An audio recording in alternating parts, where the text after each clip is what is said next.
پاکستان ایک ایسا ملک ہے جہاں کسی شہر گاؤں دیہات میں اچھا سکول کالج اور ہسپتال ہو نہ ہو مگر دربار اور مزار ضرور ہوگا۔ مزارات اور دربار سدا بہار کاروبار ہے۔ سٹیل ملز سے لے کر PIA تک، ریلوے سے لے کر PTV تک ہر ادارہ خسارے میں چلتا رہا، مگر مجال ہے جو کبھی مزارات کا بزنس ماند پڑا ہو۔ اس بزنس کو زوال نہیں ہے۔ پنجاب کے بعد سب سے زیادہ مزارات آزاد کشمیر میں ہیں۔ صرف کشمیر کے درباروں اور مزارات کی سالانہ انکم 159.809 ملین روپے ہیں۔ لاہور کے معروف دربار میں صرف جوتے رکھنے کا ٹھیکہ 2 کروڑ روپے پر ہوتا ہے، جبکہ اس ایک دربار کی 25 کروڑ 97,01,569 روپے ریکارڈ انکم ہوئی۔ مزار پیر مکی سالانہ انکم 48 لاکھ روپے، میاں میر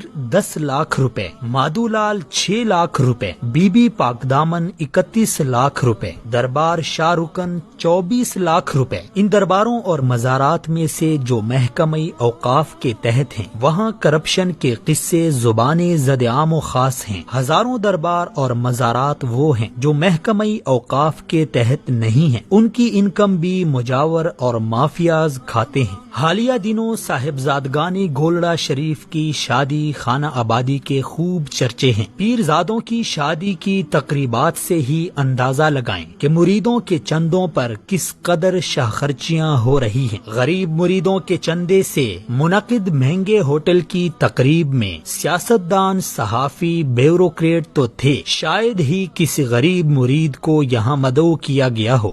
ہم کو تو میسر نہیں مٹی کا دیا بھی، گھر پیر کا بجلی کے چراغوں سے ہے روشن۔ سال گزشتہ راول پنڈی کے ایک پیر صاحب کے بیٹے کی شادی میں محتاط اندازے کے مطابق 1 ارب روپے کی فضول خرچی کر دی گئی۔ موصوف کے اسلام آباد کے پوش علاقے میں کئی بنگلے، کئی پیٹرول پمپ اور کئی شادی ہال ہیں، اور یہ سب اساسے گدی نشینی کی دین ہیں۔ مریدوں کے خون پسینے کی کمائی سے کھڑا کیا بزنس ہے۔ مستزاد یہ کہ ان درباروں میں وہ شرمناک کام ہو رہے ہیں جس سے انسانیت کا سر شرم سے جھک جاتا ہے۔ انہی درباروں میں بیٹھے جعلی پیر مذہب کی بدنامی اور شرمندگی کا باعث بن جاتے ہیں۔ کچھ عرصہ پہلے نیو TV کے پروگرام پکار میں انہی درباروں میں سے ایک دربار کے مجاور کرنٹ بابا نے انکشاف کیا کہ وہ اب تک 700 بے اولاد خواتین کے ساتھ ریپ کر چکا ہے۔ ان میں سے ایک 10 سالہ معصوم بچی بھی شامل تھی جسے 2 بار اس درندے نے اپنی ہوس کا نشانہ بنا ڈالا۔ کرنٹ بابا اپنے استاد کا نام سرکٹ بابا بتاتا ہے۔ شاگرد کے شکار کا یہ حال ہے تو استاد کا آپ خود اندازہ لگائیں۔ یہ سب خواتین ان جاہل پیروں اور عاملوں کے پاس